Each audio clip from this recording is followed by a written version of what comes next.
We thought the last king's rule was finally over.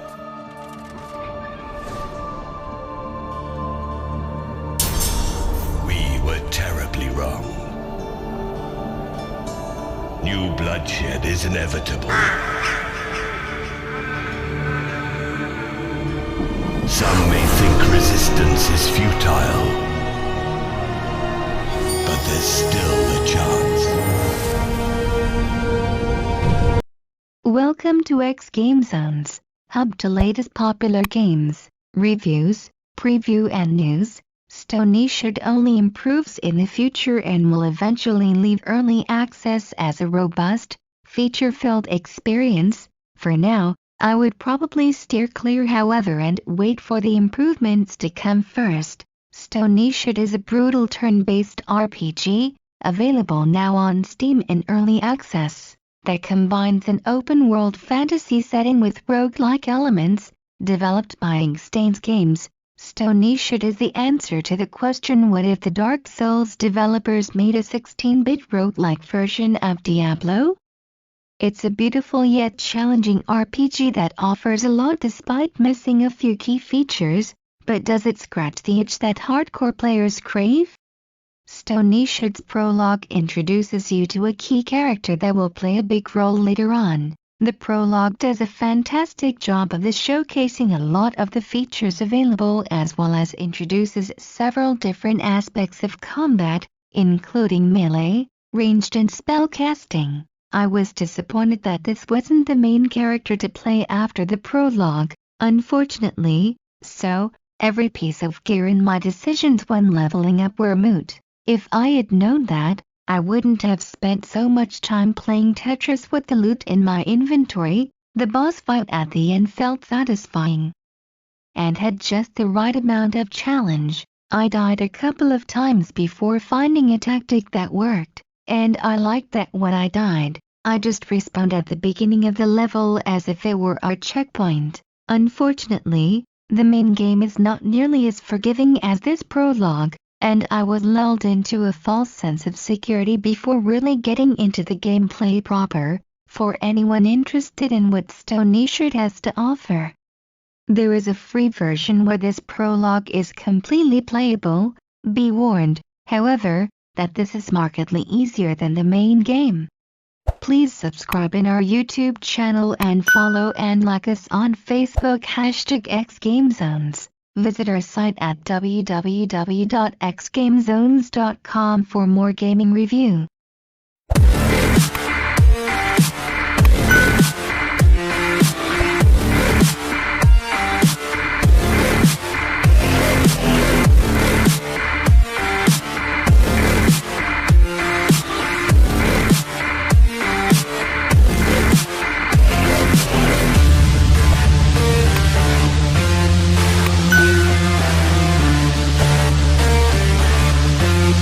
The actual beginning of Stoneshard starts off in an unassuming countryside village. There are 4 different character archetypes to choose from: Raver, Maiden Knight, Woodward, and Sorceress. Each class is free to eventually use any weapon and spell in the game, but they start off both with gear and stats favoring a specific playstyle. I tried each of these classes several times before finding one that I jived with. There will definitely be experimentation involved for each player to determine which one's playstyle suits them the best. I thought I would try the Knight path at first since the character in the prologue was primarily a warrior as well, and he seemed pretty powerful. Unfortunately, my times playing as the Knight always ended abruptly and very painfully. It seemed like if I was ever outnumbered, it would pretty much end in my death.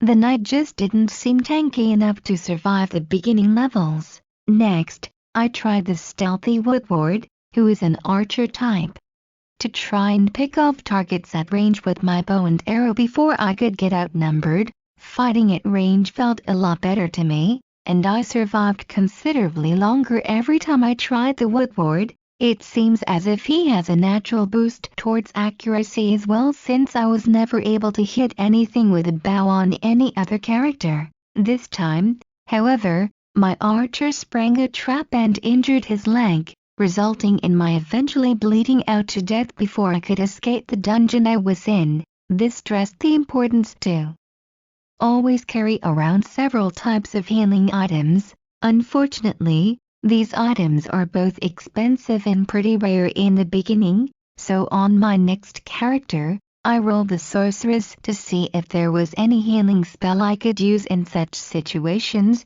Alas, there are no such spells in the game as of yet, since Stoneshard is still in early access. There's a lot that seems to be missing. Available to the mage right now is only pyromancy and geomancy type magics. I find the sorceress to be my least favorite class to play. She seems extremely weak, and the beginning magic has a fairly short range and a relatively long cooldown time. I have yet to even clear a single contract with her, and I spend more of my time running away from enemies than I do fighting them with the sorceress. I am excited to see what new magic gets added throughout this early access period, but I don't think I'll revisit the sorceress until then. My most successful runs have always been with the Woodlord character, but I've actually had more success dual-wielding daggers than I have at being strictly ranged. Like I said, it's going to take some experimentation to see which class works for you, and even which combination of their skills to be utilized as well. The maneuverability offered by some of the dagger skills as well as the option to pick targets off at range gave me the tools I needed to survive the initial dungeons. Stoneshard is by no means an easy game. In fact, only the most avid roguelike fans or hardcore masochists would really enjoy this. I struggled with a lot of the mechanics in the game that are not player-friendly, such as only being allowed to save when you sleep in a bed, gold is precious, and renting a room for the night just to save seems overly brutal. I wish there was just a permanent house I could sleep in, instead of paying the innkeeper every time. Since Stoneshard launched in early access, there have actually been a number of improvements to some of these quality of life features, including how many possible places there are to save. Before, you could only sleep at the inn in order to save, but now there are outside camps as well as beds when a bandit camp has been cleaned out that I could save at. There have also been a number of small tweaks and bug fixes since early access launched as well. I really appreciate that the developers are so committed to improving Stoneshard and really making it a better experience. Slowly but surely, there has been ample communication between the devs and the players regarding upcoming features, changes, patch notes, etc. I can't help but make constant comparisons to other notable titles.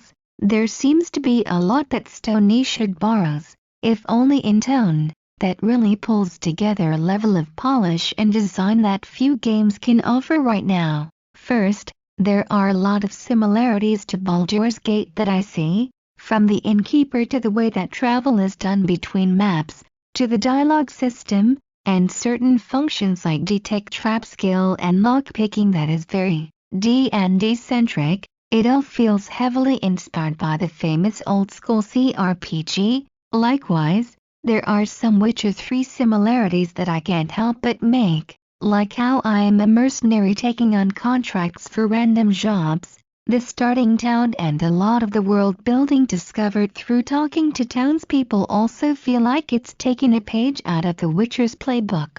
Lastly, it's hard not to see the Diablo comparisons that so many will immediately notice. The inventory management system is the biggest influence from Diablo, with even the UI and art looking directly influenced by Diablo style. Magic modifiers on items are also present, including white for normal items and blue for rare items. With certain scrolls, you can even reroll the stats on an item by enchanting it. There are more influences present in Stoneshard, but those are the biggest three that I feel really bring the overarching tone and world building into perspective. The game is uniquely its own without borrowing too many ideas from any one source, unlike how Wilson, Lords of Mayhem almost directly ripped off Diablo 3, with Stoneshard being in early access. there is a noticeable lack of content available right now. I can't wait for certain features,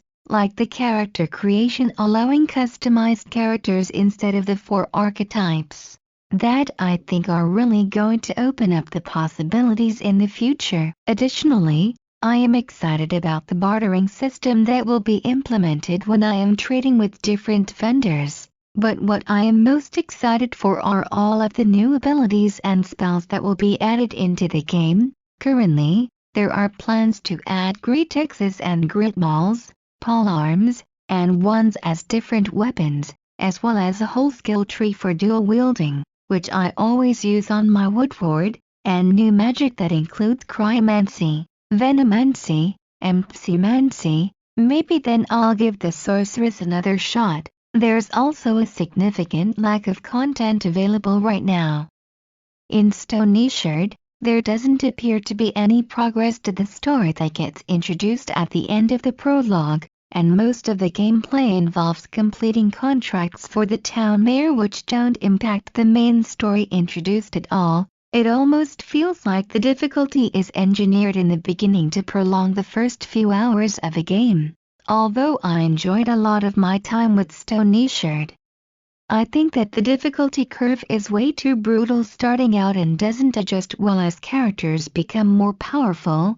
The hardest part is just surviving in the beginning until you get a few more skills under your belt and have an arsenal of combat abilities to select from. There are some significant quality of life features that are simply non-existent, like the ability to save and exit, that artificially increase the difficulty for no discernible reason. Having such a limited save system is archaic and just made me want to quit playing every time I lost hours worth of progress because of one bad RNG run. I think fans of roguelikes will have a blast with Stoneshard, as well as people looking for a more hardcore and brutal experience. But I think those players will quickly dissipate if there isn't more content added to Stoneshard soon. I understand that it is currently in early access, so there will undoubtedly be additional content incoming. But I worry that it might be too little too late to change the perception. For most gamers, however, the difficulty spike from the prologue to the main adventure will be too much to handle and ultimately will prevent new players from getting in. If you have any comments or suggestion, feel free to comment below. Thank you for watching. Please subscribe in our YouTube channel and follow and like us on Facebook #xGameZones. For more gaming review, visit our site at www.xgamezones.com. Don't forget to click the notification bell.